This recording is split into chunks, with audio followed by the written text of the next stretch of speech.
Hi everyone, and welcome to Pass the Time Players. Before we get started this evening with our news story, I'd like to remind you to please go to our Facebook page and like our Facebook page, or go to our YouTube channel and follow us. Tonight we're going to offer you a very special story, King Midas and the Golden Touch. So now, let's meet our cast. Hi, I'm Karen Ann. I'm the narrator 1. Hi, I'm Jeanne. I'm narrator 2. Hi, I'm Tony. I will be playing the peasant and the servant. Hello, I'm Joe, and I will be playing Silenus. Hi, I'm Jeff, and I'll be playing Dyonisus. Hi, I'm Wanzie, and I'll be playing King Midas. So now sit back, get comfy, and enjoy King Midas and the Golden Touch. Way back in the days of Greek gods and goddesses, the god Dyonisus was traveling to Mount Tymolus with a group of his followers. One of those followers was Dionysus's old teacher, this guy named Silenus. Well, actually, calling Silenus a guy is kind of misleading. He was a satyr, basically half goat, half man. So anyway, Silenus, this goat-legged guy with horns, got lost. Oh, where am I? Where'd everybody go? Fortunately for Silenus, it wasn't too long before he bumped into a group of peasants. Hey! I never met a satyr around these here parts before. You're lost? Of course I am. If I wasn't lost, do you think I'd stop and talk to a bunch of peasants?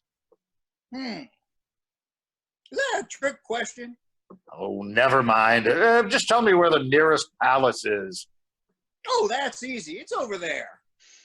The peasant turned and pointed. Silenus could see the top of a peaked white marble roof peeking over the crest of a nearby hill. We're headed that way. We'll take you to the king.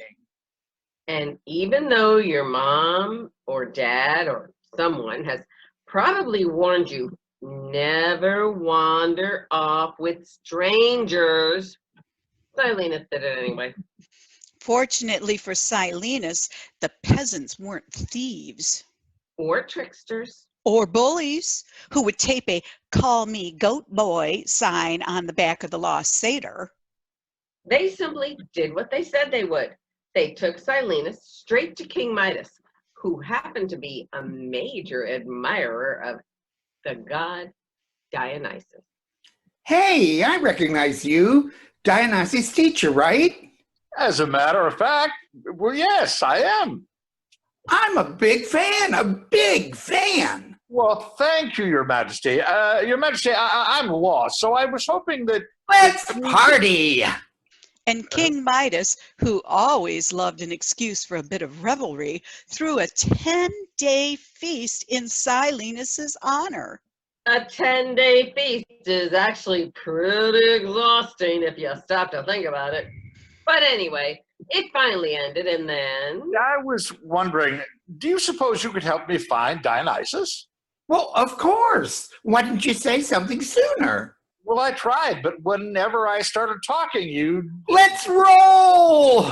So King Midas headed out with Silenus and helped him catch up with Dionysus, who was still on his way to Mount Tymolus. Silenus, you old goat. You made it back. Where have you been? Well, first I got lost, and then there were these peasants who... And who is this? Dionysus studied King Midas.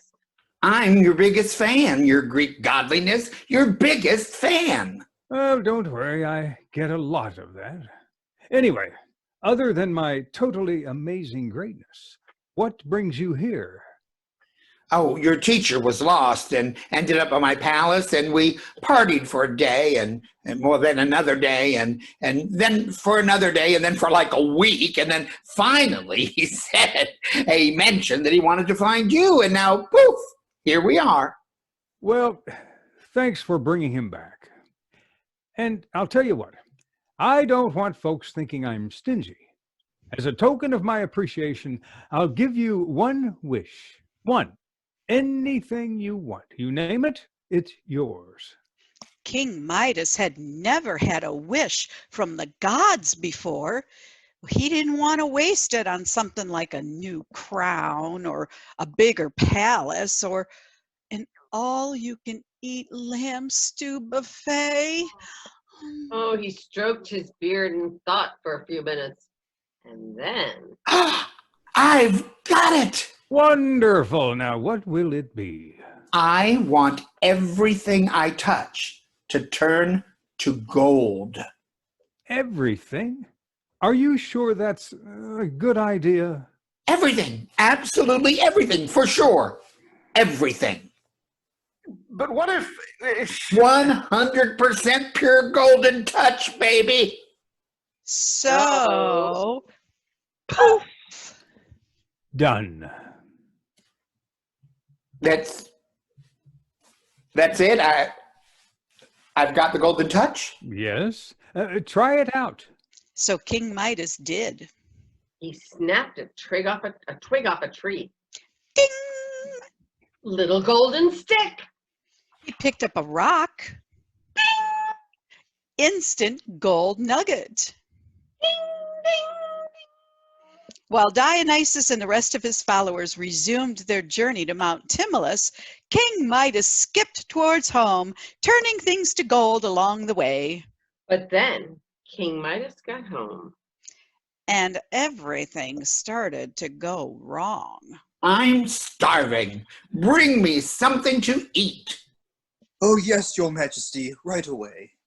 The scent of roasted chicken and fresh baked bread filled the room as the king's servants soon returned with a platter piled high with food, fruits, and meats, and cheeses, and all sorts of delicious food. A meal for you, Your Highness. Of course, you probably already realize where this story's headed, but King Midas had no clue. He grabbed a steaming slice of fresh bread and took a huge bite. Crack! Ow! King Midas' teeth clanged together on a slice of solid gold toast. He flung that used to be bread across the room and reached for a bunch of grapes. Are you serious? Maybe you should try it with no hands. So King Midas tucked his hands behind his back and leaned over the platter. He smiled as the spicy fragrance of roasted chicken filled his nostrils. He licked his lips, opened his mouth, and ding! Golden poultry. He tried to take a drink. Ding! Liquid gold juice! I'm going to starve. Do you think Dionysus offers refunds? Dionysus, oh, if you can hear me, please, please, please take away my golden touch. Luckily for King Midas, Dionysus had exceptionally good ears and heard the plea of the gold-crazy king. Oh, you mortals. Never can make up your minds, can you? Here's the deal. Head over to the river and take a bath. That should do the trick. Oh, well, thank you, your Greek godly greatness. King Midas rushed to the river, waded in the water. The river flowed around him. Zip! Gold streamed from King Midas's fingers, his hands, his round kingly stomach. As King Midas splashed and scrubbed and splashed, the river's current carried away every last drop of his golden touch. By the time he was done bathing, the river was destined to become famous for all of the gold that would be found in its sands. But King Midas didn't care. He was sick of gold. Of course, he was a king, and, well, kings have a lot of gold. even when they don't have the golden touch. So Midas took a break from being a king and wandered off into the woods instead. In the forest, he worshipped the Greek god of the wilderness, Pan, who happened to look a whole bunch like a satyr. But that's a whole other story. Thank you for joining us tonight. We hope you enjoyed our story, King Midas and the Golden Touch. Now remember, go to our Facebook page and like us, or go to our YouTube channel and follow us so you don't miss any of our stories. Thanks for joining us. Bye. Bye. Bye.